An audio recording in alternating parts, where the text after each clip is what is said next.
사랑하는 성도 여러분, 우리는 이 땅을 성도로서 어떤 인생을 살아야 할까요? 근본적으로 성도의 인생은 은혜가 이끄는 인생을 사는 거죠. 또한 믿음으로 사는 인생이 되어야 되는 거죠. 여러분, 믿음으로 사는 인생에서 가장 중요한 것이 무엇일까요? 그것은 사명을 따라서 사는 인생이 될 것입니다. 여러분, 그러면 성도의 사명이 무엇입니까? 우리가 여러 가지를 말할 수 있지만은 예수님께서 우리에게 맡기신 것을 행하는 거죠. 그것을 우리는 예수님의 대위임령이다, 그렇게 말합니다. 지상 최대의 명령이죠. 예수님께서 성천하시기 전에 마지막으로 하신 말씀, 유언처럼 우리에게 전해주신 말씀, 그것이 마태복음 28장 19절 20절 말씀입니다. 우리 교회는 이것을 주제성구로 삼고 지내고 있는데요. 여러분, 그 내용이 뭐죠? 암송하는 분들은 암송하시고, 아닌 분들은 들으시면서 우리가 한번 생각해 보기를 원한 것은, 그러므로 너희는 가서 모든 민족을 제자로 삼아 아버지와 아들과 성령의 이름으로 세례를 주고 내가 너희에게 분부한 모든 것을 가르쳐 지키게 하라. 볼지어다 내가 세상 끝날까지 너희와 항상 함께 있으리라 하시니라. 모든 민족에게 복음을 전하는 것이죠. 이 대위임령을 사도행전은 오늘 우리가 읽었던 본문에서와 같이 또 다시 새롭게 표현을 하고 있는 거예요. 두 가지 내용이 같은 거예요. 다른 강조점을 두고 또 설명하는 식으로 표현을 하고 있는 거예요. 오늘 8절 말씀 우리 같이 읽어볼까요? 8절 다 같이 8절 읽습니다. 시작. 오직 성령이 너희에게 임하시면 너희가 권능을 받고 예루살렘과 온 유대와 사마리아와 땅끝까지 이르러 내 증인이 되리라 하시니라. 문맥상 보면 오늘 이 내용이 예수님이 성천하시기 전에 감람산에서 말씀하신 내용이죠. 근데 마태복음은 제자들 앞에서 성천하셨다고 되어 있는데, 그러니까 마태복음은 좀 더 그것을 체계적으로 대위임령을 표현해 놓은 것이 그 마태복음 28장 19절 20절 말씀입니다. 그래서 우리는 이 두 말씀을 서로 살펴보면서 예수님의 대위임령의 의미를, 사도행전의 말씀은 마태복음을 통해서 우리가 더 잘 이해할 수 있고, 마태복음 말씀은 사도행전의 말씀을 우리가 살펴보면서 그 내용을 좀 더 충분하게 풍성하게 이해할 수 있는 거죠.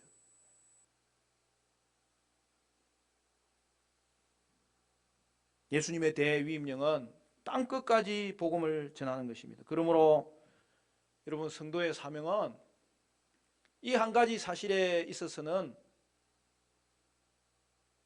단순하고 명확한 거죠.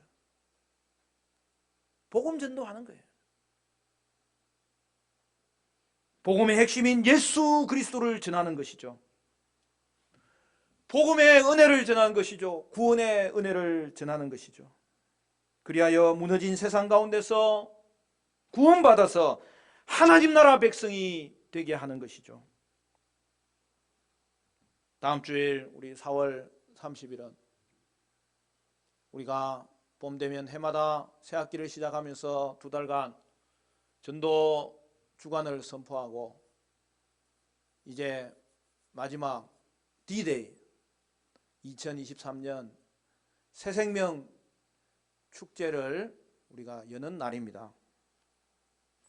우리의 평생이 사명 따라가는 삶이 되어야 되겠지만 특별히 이 한 주간은 우리가 태신자를 품고 함께 기도하고 또한 함께 전도하고 그리하여 저들을 교회에 초청하도록 힘써 복음을 전해야 되겠습니다. 개인적으로도 전도하고 가정교회별로도 전도하고 초청장을 전하고 교회에 올라오도록 확인하고 언제 데리러 갈지 약속하고 힘써 복음을 전해야 되겠습니다. 그리하여 태신자들이 함께 하나님의 교회에서 예배할 때에 하나님의 말씀이 선포될 때에 자신의 죄인됨을 고백하고 예수님의 구주되심을 고백함으로 저들이 구원받고 하나님 자녀가 되는 구원의 역사가 나타나도록 우리는 힘써 전도해야 하겠습니다. 물론 전도는 쉽지 않아요. 그래서 어떤 사람은 전도는 은사가 있는 사람이 하는 것이니 나는 제외되어도 좋지 않겠느냐 스스로 위로하기도 하죠. 그런데 그렇지 않습니다. 여러분, 전도에 은사가 있는 사람은 은사대로 전도하고요. 하지만 전도에 은사가 없는 사람도 복음을 전해야 되죠. 왜냐하면 이 복음이 생명을 주는 이 땅을 향한 가장 큰 선물이기 때문이죠. 무엇보다도 복음 전도는 은사가 아니라 사명이기 때문이죠. 사랑하는 여러분, 오늘날 이 땅이 죄로 말미암아 얼마나 비정한 세상이 되어가고 있는지 모릅니다.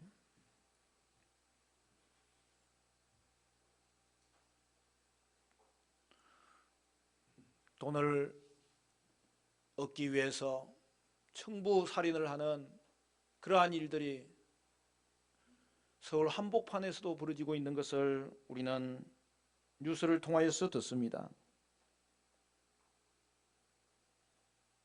그러므로 희망은요, 예수 만나는 길밖에 없어요. 세상은 하나님을 두려워하지 않습니다. 죄로 말미암아 망가진 현실을 부정하며 살고 있습니다.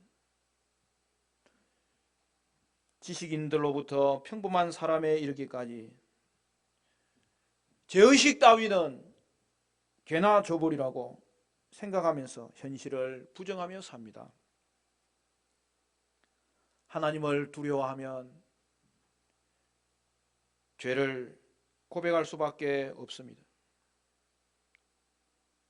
그리하여 이 땅의 현실을 제대로 볼 수 있게 됩니다. 그러나 세상은 죄로 인한 문제들을 보지 않으려고 하나님을 일부러 잊어버리며 살고 있습니다. 벨트 앙스트라는 사람이 다음과 같은 유명한 말을 남겼습니다. 사람들의 마음에는 하나님을 두려워하는 것이 죽어버렸다. 그러나 새로운 두려움이 그 자리를 차지했습니다. 바로 모든 것을 두려워하는 공포입니다.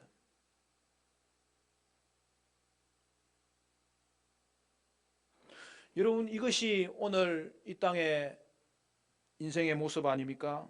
쉽게 말하면 더 이상 사람들이 하나님을 두려워하지 않게 되었다는 말이죠. 하나님이 두렵다는 생각 자체가 사라졌습니다.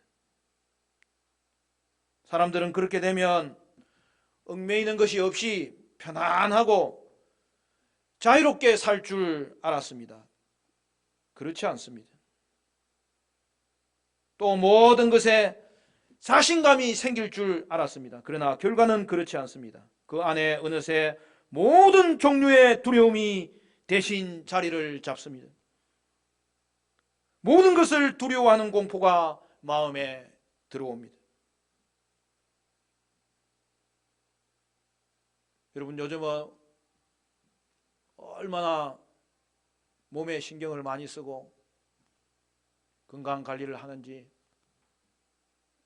여러분 그렇게 자신의 몸을 하나님이 주신 귀한 것으로 잘 관리하는 것은 너무나 중요합니다.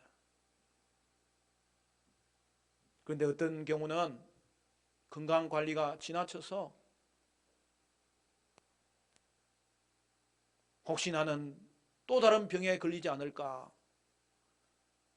지나치게 고민하는 사람을 봅니다. 내가 남들처럼 오래 살지 못하고 빨리 죽으면 어떡할까? 내 아이들에게 무슨 일이 생기면 어떻게 할까? 우리 가족에게 원치 않는 변화가 일어나면 어떡할까? 온갖 종류의 걱정 때문에 공포가 우리를 짓누르는 거죠. 사방을 둘러보아도 세상은 온통 우리를 두렵게 하는 것들로 가득 차 있습니다. 여기에 과연 여러분 행복이 있을까요? 그런데도 이 세상의 마음을 죄다 빼앗기고 사시겠습니까? 일주일 내내 세상 일에만 연연하며 사시겠습니까? 그러나 하나님을 두려워하는 자는 더 이상 다른 것을 두려워하지 않아도 되는 거예요. 오늘 이 땅에 하나님에 대한 두려움이 없기 때문에 모든 것을 두려워하는 지경에 이르렀습니다. 성도는 하나님을 두려워함으로 하나님을 경외하는 자예요. 하나님을 경외한다는 말은 단순히 하나님을 급을 낸다는 뜻이 아니라 하나님이 이 땅의 창조주요 주권자요 이 땅을 다스리는 통치자 되심을 인정하는 것을 말하는 거죠. 그리하여 하나님의 왕 되심을 고백하고 그를 경배하며 그래서 그의 통치에 감사하며 만족하며 그를 의지하며 순종하는 것을 말하는 거죠. 하지만 성도임에도 불구하고 세상 일만 하다가 주님 앞에 서면 참으로 부끄러운 구원을 받게 되는 것이 아니겠습니까? 오늘 본문을 보면 우리 예수님께서 죽으시고 부활하신 이후에 이 땅에 40일간 계시면서 제자들에게 보이셨는데 그때 예수님이 가르친 내용이 무엇인지를 말씀하고 있습니다. 3절에 보면 하나님 나라의 일을 말씀하셨다라고 되어 있습니다. 여러분 세상 나라는 영원하지 않아요. 이 땅에 있는 것은 그 어느 것도 불변한 것이 없어요. 여러분 이 땅에서 영원한 것은 하나님 나라밖에 없어요. 오늘 본문에는 하나님 나라의 시작과 진행과 결말이 어떻게 될 것인지를 잘 설명하고 있습니다. 1절에서 먼저 쓴 글은 누가복음을 말하는 거죠.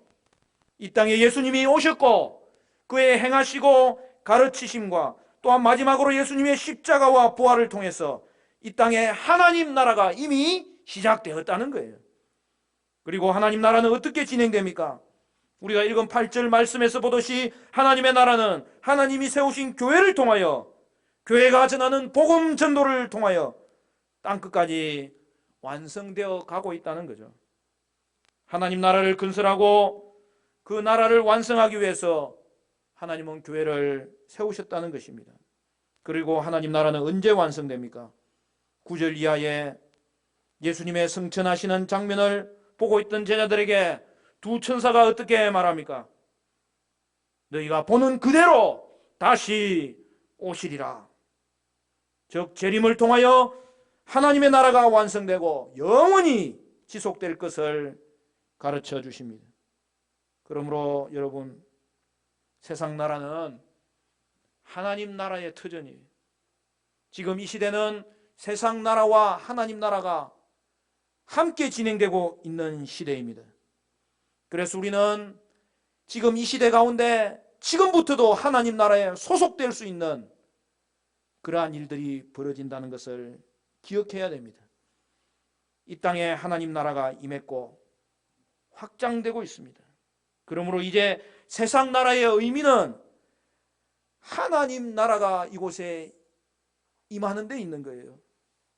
하나님 나라가 없다면 세상 나라는 소망이 없었을 터인데 이제 이 땅의 소망이 하나님 나라로 인하여서 생겼다는 사실을 가르쳐주고 있는 거예요. 그러므로 여러분, 교회가 무엇입니까? 교회는 하나님 나라의 전초기지죠. 따라서 교회는 연약해 보이더라도 교회가 세상의 희망인 거죠. 하나님 나라를 경험할 수 있게 되는 곳이죠. 그래서 교회는 이 땅에 임한 하나님의 나라죠. 하나님이 교회에 함께 하십니다. 교회를 통해서 우리도 하나님 나라 백성이 되었습니다. 또한 우리는 다시 세상에 생명을 전하고 희망을 전하는 복음 전도자가 된 것입니다. 교회가 희망인 이유는 우리가 예수님의 복음, 생명의 복음, 은혜의 복음, 구원의 복음을 가졌기 때문입니다. 예수님의 복음을 전하기 때문입니다. 그리하여 구원의 역사가 일어나기 때문입니다. 그래서 성도의 정체성을 오늘 읽은 8절 말씀은 뭐라고 이야기했습니까? 정인이라고 하는 거예요. 그것도 내 정인, 예수님의 정인이라는 것이 여러분 성도가 가지는 놀라운 정체성인 거죠. 예수님의 관심이 이제는 성도의 관심이 되어서 성도의 관심이 하나님 나라에 있게 된 거죠. 하나님 나라를 대망하는 것입니다. 우리가 1년에 한 사람도 전도하지 못하면서 하나님 나라에 관심을 가지고 있다고 말할 수는 없을 것입니다. 그러므로 여러분, 전도는 은사를 가진 사람뿐 아니라 은사가 없는 사람도 전도해야 되고 할 수 있는 거죠. 성도가 정인이기 때문입니다. 여러분, 정인이란 말이 얼마나 놀라운 말입니까? 우리가 하나님 자녀 되었다는 사실은 이 땅 앞에서 하나님 자녀로 산다는 것이고 하나님 자녀임을 증거하는 거죠. 여러분, 전도의 은사가 있는 사람이 1년에 몇십 명씩 전도하고 몇 병씩 전도하고 몇 천 명씩 전도할 수도 있지만 여러분, 전도한 사람을 양육하는 데는 한계가 있는 거예요. 그렇지 않습니까? 그래서 여러분, 전도의 은사가 없더라도 전도하는 것이 사실은 귀한 거예요. 왜 그렇습니까? 전도의 은사가 없더라도 사명을 가지고 전도하고 생명의 복음에 대한 감사로 전도할 때에 그러면 1년에 한 사람이라도 우리가 전도할 수 있고 또한 전도한 사람을 우리가 돌볼 수 있기 때문에 그들이 하나님의 교회에서 하나님 백성 되게 하는 일들을 우리가 행할 수 있다는 거예요. 그래서 여러분, 전도의 은사만 바라면은 그게 그렇게 할 필요가 없어요. 여러분, 우리 교회는 전도의 핵심이 관계 전도예요. 특별히 우리가 4월 마지막 주는 새생명 축제로 정하고 우리가 1년에 한 번 관계를 통하여서 주의 사랑을 전하지만 그래도 우리의 입술을 통하여서 어떤 계기를 통하여서 관계에 맺은 사람을 우리가 한 사람이든 두 사람이든 생명의 복음, 은혜의 복음을 전할 때에 여러분, 전도는 은사와 아무 상관이 없이 오늘 우리에게 주신 이 사명으로 인하여서 그 사람에게 가장 좋은 선물을 줄 수 있게 하고 그들이 예수 만날 수 있는 기회를 가지게 하고, 우리가 계속 또 한 번씩 전도 훈련을 하겠습니다만은 우리가 준비된 이 복음의 말씀을 들려줄 수 있을 때에, 그리고 그들이 주님 앞에서 돌봄을 받고 하나님의 교회에 정착할 수 있을 때에, 여러분 그게 진짜 전도고 그 사람을 살리는 길이라는 것을 우리는 깨닫게 될 때에, 여러분 도리어 은사 없이 전도하는 이 사명자를 통해서 하나님은 이 시대를 이끌고 하나님의 교회를 든든히 세우고 저들에게 예수 생명을 전해주는 축복의 통로자로 쓰임받게 하는 거예요. 그래서 저는 여러분 이 3월달, 4월달이 얼마나 감사한지 몰라요. 함께 전도할 수 있는 동역자가 있어서 좋고, 교회의 성도들이 있어서 좋고, 함께 기도해 줄 수 있으니 좋고, 가정교회별로 우리의 형편을 더 세밀하게 서로 도울 수 있으니 좋고, 그리하여서 오늘 우리에게 주신 이 사명, 생명의 복음, 은혜의 복음이 다른 사람을 통하여 나에게 왔듯이 이제는 나를 통하여 저들에게 증거되는 이 놀라운 증인의 삶이 오늘 우리 그리스도인의 삶의 마땅한 본질이라는 것을 다시 한 번 더 기억하게 하는 거죠. 사랑하는 성도 여러분, 교회의 지체가 되는 데는 이 돌봄이 필요한 거예요. 그래서 전도는 평소 때도 그들을 축복하지만 그들을 기회를 따라서 초청해야 되는 거예요. 그리고 그들을 계속 돌봐드려야 되는 거예요. 그리고 전도에도 받지 않는 경우가 있을 때가 있지만, 그래도 여러분 관계를 가지고 있기 때문에 우리는 계속 그들에게 하나님 말씀을 들을 수 있는 기회를 주고, 들을 수 있는 자리에 초대하는 일을 계속 우리는 할 수 있다는 사실이에요. 오늘 본문을 보면 예수님은 우리에게 전도의 사명을 주셨을 뿐 아니라 증인이 되기 위해서 3가지 선물을 주셨다는 사실을 알 수 있습니다. 첫째는 예수님의 이름을 주셨습니다. 여러분, 전도는 내 증인, 예수님의 증인이 하는 것이죠. 여러분, 예수님은 만왕의 왕이시오 만주의 주시오 그리스도이십니다.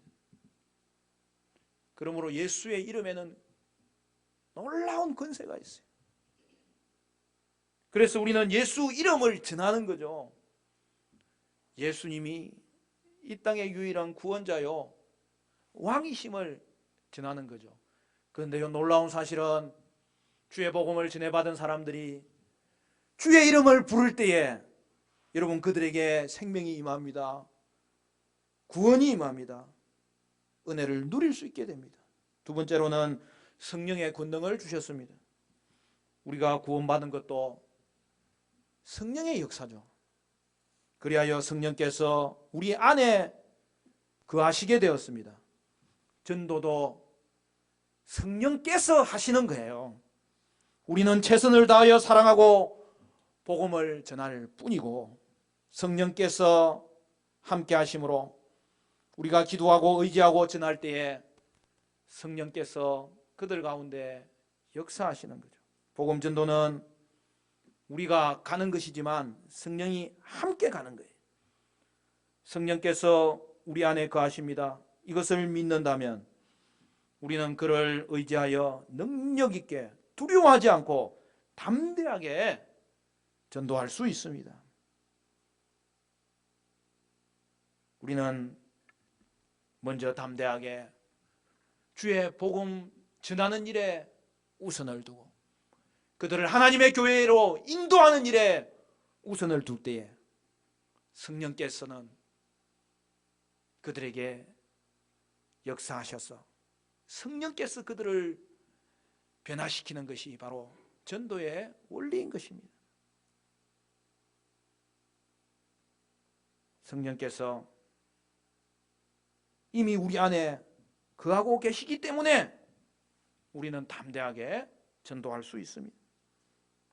그런데 왜 성령의 능력이 나타나지 않을까요? 순종하지 않기 때문입니다. 성령께서 말씀을 깨닫게 하시고 성령께서 우리를 인도하시고 성령께서 우리에게 지금도 말씀하십니다. 그때 순종하셔야 됩니다. 아파트에서 엘리베이터를 타고 올라갈 때 이제는 안면이 있기 때문에 우리가 늘 먼저 인사하고 그리고 성령께서 우리를 가르쳐 주십니다. 예수 믿으라고 한마디라도 전해보려. 여러분 그럴 때 어떻게 합니까? 또 다른 음성이 내 속에 들려옵니다. 전도하다가 거절되면 무한당하면 어떻게 하나?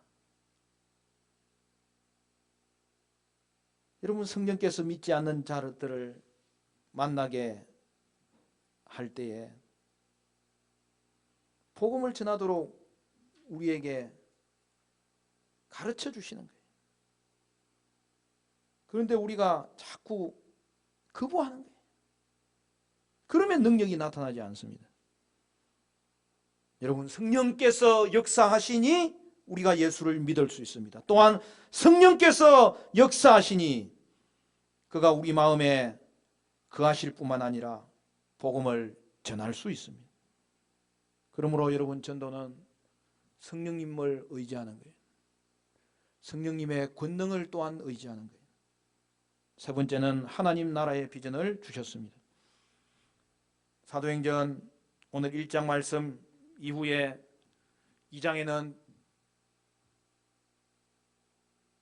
베드로의 설교가 전해지는데요. 2장 17절에 보면 하나님이 말씀하시기를 말세에 내가 내 영을 모든 육체에 부어주리니 너희의 자녀들은 예언할 것이요 너희의 젊은이들은 환상을 보고 너희의 늙은이들은 꿈을 꾸리라. 여러분 여기서의 꿈과 환상과 예언은 하나님 나라에 대한 꿈을 꾸고 환상을 보고 예언을 하는 것을 말하는 거죠. 여러분 믿음을 가지고 하나님 나라를 위해 살기 원하는 자에게는 그 마음속에 늘 하나님 나라의 그림이 그려집니다. 주기도문처럼 나라의 임하옵시고 하나님 나라가 임하기를 기도하며 바라는 것이죠. 사랑하는 성도 여러분, 우리의 꿈이 하나님 나라에 있습니까? 아니면 세상 사람들이 부러워하는 것과 마찬가지로 좋은 집 얻는 데 있고 좋은 차 사는 데 있고 경제적으로 잘 살 수 있는 데만 초점이 가 있는 것은 아닙니까? 20세기 최고의 작가인 영국의 캠브리지 대학 교수 C.S. 루이스는 이런 말을 했습니다. 하늘을 겨냥하라 그러면 땅을 덤으로 얻게 될 것이다. 땅을 겨냥하라 그러면 어느 것도 얻지 못할 것이다. 여러분 이게 진리 아닙니까? 하나님 나라를 얻는 사람은 이 땅을 살아갈 때 하나님 나라의 원리를 심고 그들이 머무는 곳마다 하나님의 나라가 임함으로 세상도 얻을 수 있게 됩니다. 그러나 하나님 나라를 잃어버린 사람은 세상도 다 잃어버립니다. 그렇기 때문에 우리는 하나님 나라를 최우선 순위에 두어야 됩니다. 하늘의 것을 먼저 구하면 땅의 것은 하나님이 책임져 주시고 그것을 덤으로 주시고 하나님 주신 것마다 그것을 통하여 하나님 나라를 드러내는 일에 쓰임받도록 우리는 청지기 역할을 이 땅에서도 행할 수 있게 되는 거죠. 사랑하는 성도 여러분, 그런데 오늘날 말씀과 거꾸로 사는 사람들이 너무 많다는 사실과 오늘 성도들의 심령 가운데서도 그러한 생각들이 가득 차 있는 것을 우리는 다시 한 번 더 돌이켜 볼 수 있어야 되겠습니다. 여러분, 우리는 우리 교회를 어떤 교회로 세워야 될까요? 저는 우리 교회가 전도하는 것이 아예 체질화된 교회를 세우는 그런 교회 되었으면 좋겠습니다. 그리고 우리 모든 성도들은 하나님 나라의 비전을 가지고 사명 따라 사는 인생, 복음 전하는 인생으로 쓰임받게 되었으면 좋겠습니다. 사랑하는 성도 여러분, 이 한 주간 새생명 축제를 준비하면서 태신자를 품고 또 기도하시고 또 초청하시고, 여러분 또 당일날은 어떻게 교회에 올지 여러분 다 점검을 하셔서 시간 약속해서 되도록이면 모시고 오셔서 생명의 잔치, 구원의 잔치, 새 생명의 축제의 자리에 우리가 그들을 인도할 수 있어야 되겠어요. 여러분, 예루살렘과 온 유대와 사마리아와 땅끝까지 이르러 복음을 전하라 하셨는데, 예루살렘은 가장 먼저 우리 가족을 전도하는 거예요. 유대는 우리의 친지와 우리의 친척을, 또 우리의 친구들을 전도하는 거예요. 사마리아는 때로는 감정이 좋지 않은 곳일지라도 그곳에는 하나님의 복음만은 반드시 필요하니까 우리가 그들을 품고 우리의 이웃을 내 몸과 같이 사랑하면서 우리가 이웃에게 전도하는 것이 일어나야 되는 거예요.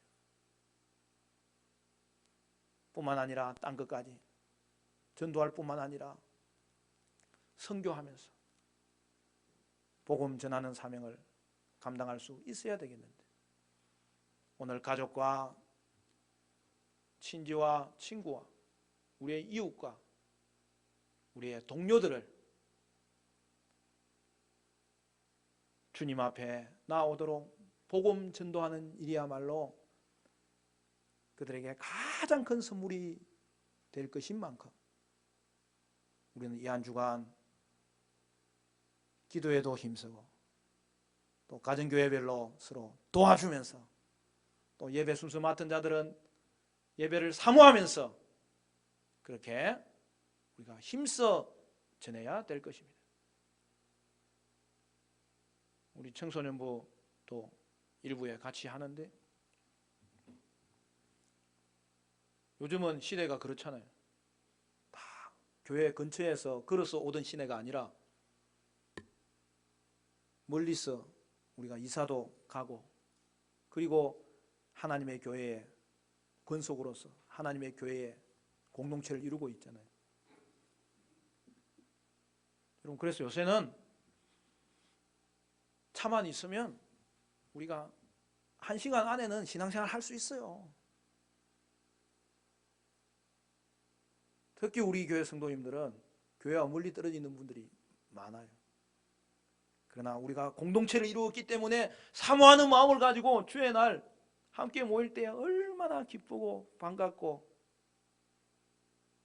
우리가 한 가족 된 것으로 인하여서 감사하고 또 한 마음으로 하나님께 찬양하는 것이 얼마나 놀라운 매주일의 사건인지 몰라요.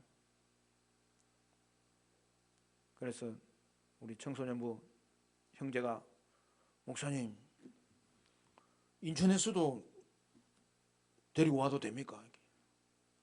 당연하지. 하나님의 복음 듣는 자리에 오르는 그 자체가 중요하기 때문에, 물론 뒤에는 또 어떻게 되지,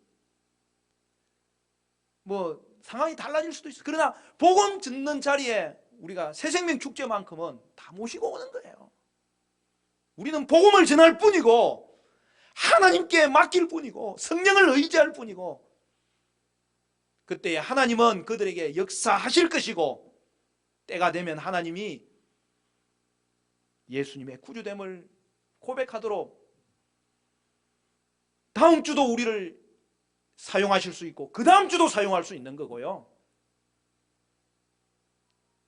그래서 제가 한 번씩 이야기하잖아요. 여러분, 고향에 있는 부모님, 우리 가정이 복음화 되어야 되지 않겠습니까? 새생명 축제 때는 서울 올라오시고 이 고향에 올라오시도록, 이 고향시는 고향하고 비슷해가지고, 하여튼 복음 듣는 자리에 우리는 이끌고 그걸 인도라고 하잖아요. 그리고 복음을 전하고 최선을 다해서 할 뿐이에요. 그리고 인천에 사는 친구들은 그 가까이 교회를 나갈 수도 있고, 또 카풀하면은 또 우리 교회 또 올 수도 있고, 그거는 중요하지 않아요. 여러분, 오늘 이 땅 가운데 예수가 생명이고 예수가 은혜일진데, 우리에게 찾아왔던 그 은혜의 예수님, 저들에게도 임하셔야 되겠는데, 우리는 복음 증거하는 일에 집중하고 최선을 다하는 것이 사명 감당하는 자들의 삶의 모습이라는 거죠. 저도 저희 장인어른, 장모님 늦게 예수를 믿었는데, 제가 부산에서 사역할 때 제가 행정목사였는데, 교회가 한 2,000명 되는 교회를 이끌 때에 뭐 바람 잘 날 없죠. 그런데 새생명 축제를 제가 총 책임을 지고 진행을 하는 가운데 내 마음에는 다른 분이 계속 생각나는 것이 아니라, 세탁소 아저씨도 생각나죠. 그렇지만 우리 장인 장모님 주님 앞에 돌아오셔야 되는데, 그래서 저희 집 사람하고 저하고 하나님이 또 기회를 주시더라고요. 그때가 해갑이셨는데 장인어른이 하셨나, 장모님이 하셨나, 우리 형제들 다 서울에도 있고 진주에도 있고 다 흩어져 있지만, 야, 그날만큼은 우리 집에서 하자. 여러분, 교회에서 사택을 줬지만 부목사 집이 뭐 학고방만 해요. 그렇지만은 하자, 우리가 하자. 왜? 그 다음 날이 새생명 축제 날이기 때문에 전도하려고. 그래서 그 전날 모이는데, 아니 18명이 모였어요. 집이 터질 뻔했어요. 그러나 그날 저녁에 식사하고 가정 예배 드리고, 저희 집에 오시면 꼭 장인 장모님 교회를 가셨거든요.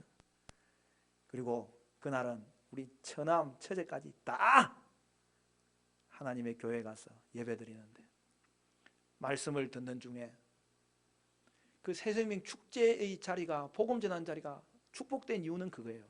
하나님의 말씀을 복음으로 제대로 듣고 거기에 자신을 살펴볼 수 있는 기회가 되잖아요. 우리 그 담임 목사님 원래 콜링을 잘 안 해요. 제가 다 써드렸어요. 목사님 이대로 하면 되는데 왜 콜링을 안 합니까? 마지막에 예수 믿을 사람 결단하도록 요청을 하고 기도를 꼭 해주세요. 근데 죄송한 말씀이지만 우리 담임 목사님하고 저하고 있었던 일이지만 공개를 하겠습니다. 이 목사 나 겁이 나서 못해 그러는 거예요. 내가 속으로 기가 차가지고, 내일 우리 장인 장모님 위해서라도 해야 돼요. 여기까지 이제 말을 하려 하다가, 목사님 제가 써드렸잖아요. 한번 해보세요. 근데 알았다. 읽어보니까 이대로 하면 될 텐데 왜 전에는 나한테 뭐 이런 거 안 써줬어 막 그러는 거예요. 또 그래, 제가 우리 목사님 최고 뭐 그러면서, 제가 담임 목사님하고 다니는 교회마다 잘 지내거든요. 그러면서 그날 설교를 마치고 오늘 말씀 듣고 자신이 죄인됨을 고백하고 예수님이 구주 되심을 고백하며 결단하는 사람 손 들어보라고. 아니 우리 장인 장모님이 손을 드는, 그분들은 일어나 보라고. 제가 다 시나리오 써드릴 거예요. 불떡 일어나는 거예요. 여러분, 저를 따라 기도하시라고. 주 예수님, 우리 장인 장모님의 입술이 열리는 것을 저는 사회를 보는 저 멀리서도 다 확인할 수 있어요.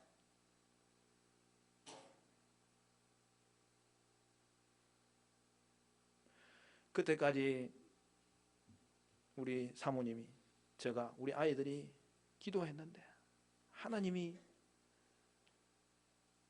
역사하셨어요. 그리고 우리 처제는 신앙생활 잘했는데 우리 처남도 그날 하나님이 만나주셨어요.